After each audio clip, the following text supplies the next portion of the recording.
ayatihi wa yuzakkihi wa yu'allimuhumul kitaba wal hikmah wa in kanu min qablu lafi dhalalin mubin. Shadaqallahul azim.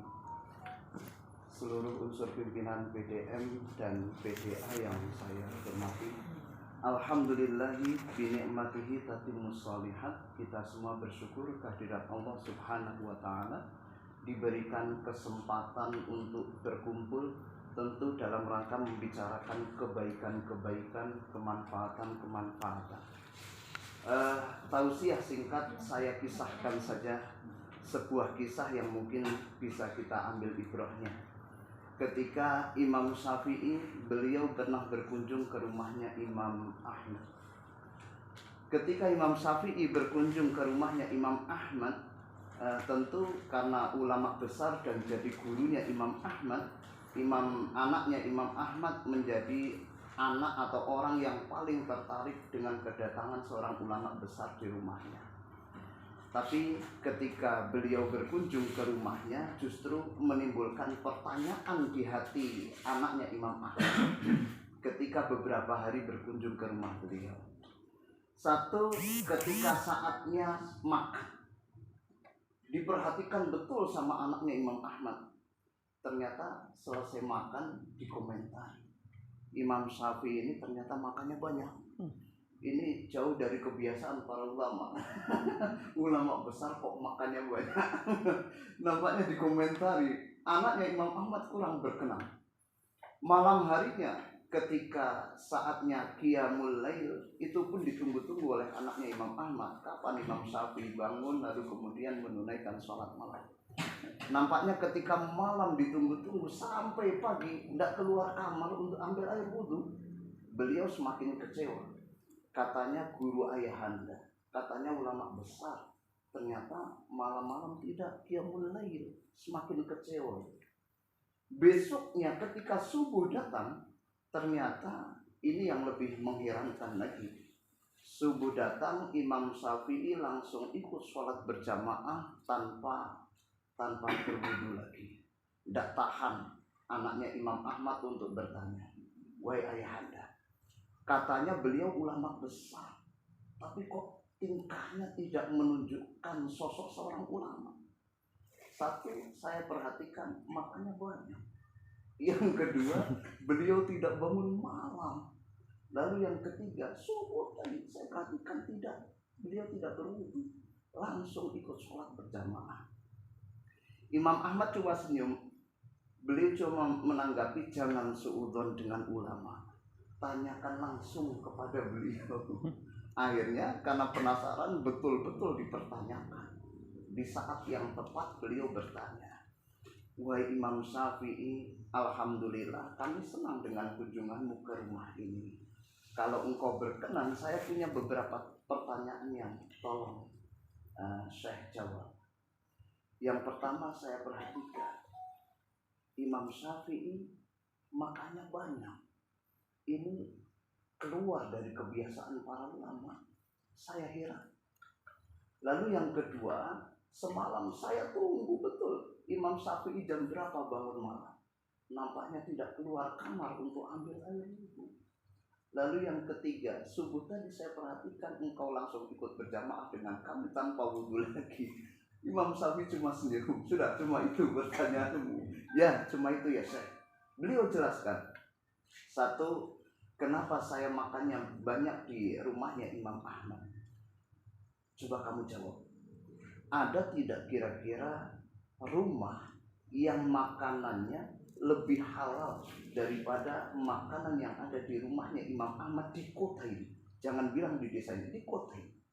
Ada tidak rumah yang makanannya lebih halal dari makanan yang ada di rumahnya Imam Ahmad? Beliau paham. Lalu beliau katakan, saya makan banyak di rumahnya Imam Ahmad itu pakai aji mumpung bahasanya. Mumpung ketemu makanan yang paling halal, maka saya ingin mengambil keberkahan dari makanan yang ada di rumahnya Imam Ahmad.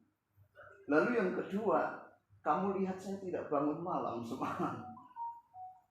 Saya habiskan waktu saya itu untuk memikirkan permasalahan-permasalahan umat yang masuk. Maka demi Allah saya habiskan semalam itu untuk menjawab pertanyaan-pertanyaan, permasalahan-permasalahan umat yang masuk. Kalau tadi malam saya sholat malam gampang, sangat gampang, tapi pahalanya kecil sekali dibandingkan saya memikirkan permasalahan umat, lalu kemudian saya share ke umat dan diamalkan oleh umat. Seandainya saya mati, pahalanya ngalir terus. Tapi kalau saya cuma sholat malam, yaitu pahalanya cuma untuk saya sendiri dan tidak ngalir setelah itu, kecil sekali pahalanya. Lalu yang ketiga, kenapa saya tidak wudhu lagi ketika subuh? Karena saya tahu betul saya tidak tidur semalam untuk memikirkan permasalahan-permasalahan umat. Sehingga saya tahu kalau saya belum batal wudhunya dari isya sampai subuh, dan saya langsung ikut berjamaah dengan kalian. Paling tidak beliau sedang memberikan pelajaran kepada anaknya Imam Ahmad. Satu, pelajaran tentang pentingnya mencari keberkahan dalam hidup.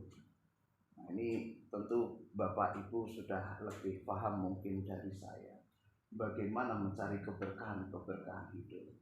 Yang kedua mungkin yang lebih ditekankan, apa itu? Dan ini menjadi kaidah. Ya, ibadah hanya untuk kepentingan diri sendiri, insya Allah bernilai pahala. Tapi ketika ibadah itu jangkauannya lebih luas, maka pahalanya pun akan semakin lebih besar lagi. Nah, ini mungkin yang terkait dengan bahasa kita di Muhammadiyah, bahwa bermuhammadiyah itu dalam rangka mencari pahala yang jauh lebih besar dibandingkan sekedar ibadah sendiri. Karena banyak sekali ya pahala-pahala jariah yang mungkin bisa diraih lewat Muhammadiyah. Bahasa Imam Syafi'i, menghabiskan waktu untuk memikirkan umat. Maka bermuhammadiyah pun sebetulnya hakikatnya sama. Tidak ada yang kita pikirkan selain perjuangan Islam melalui Muhammadiyah, memikirkan umat Islam dan seterusnya. Maka ada jangkauan pahala yang jauh lebih besar. Nanti kalau bahasa keberkahan lalu kisah tentang halal haram tadi, nah saya kira di masyarakat kan banyak sekali contoh-contohnya. Saya pernah makan di sebuah warung misalnya, yang ternyata makanannya saya yakin itu, saya pesennya lele goreng Pak Levi sama es teh. Lalu ketika lele itu digoreng, saya langsung bisa mencium ini pasti jalalah. Jadi bahasa jalalah itu hewan yang mu'dham, jadi mayoritas makanannya itu benda najis atau benda haram. Jadi ketika digoreng saja baunya sudah menunjukkan ketidaknormalannya.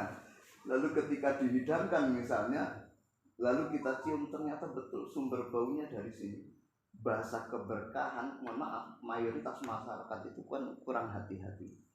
Bab lele, lihat orang nyembelih ayam di pasar dan seterusnya, betapa banyak yang ngawur, bahkan tidak basmalah, sembelih langsung lempar.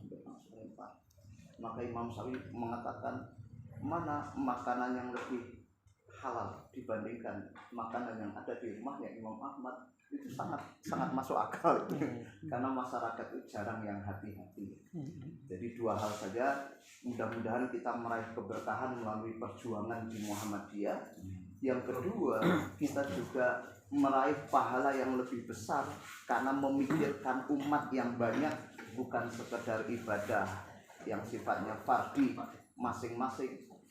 Jadi semangat Muhammadiyah juga bukan membentuk kesolehan pribadi saja, mudah-mudahan kesolehan sosial juga terbentuk melalui wadah Muhammadiyah. Baik, itu saja mungkin kisah singkat yang saya sampaikan. Jazakumullah, saya akhiri. Assalamualaikum warahmatullahi wabarakatuh. Waalaikumsalam.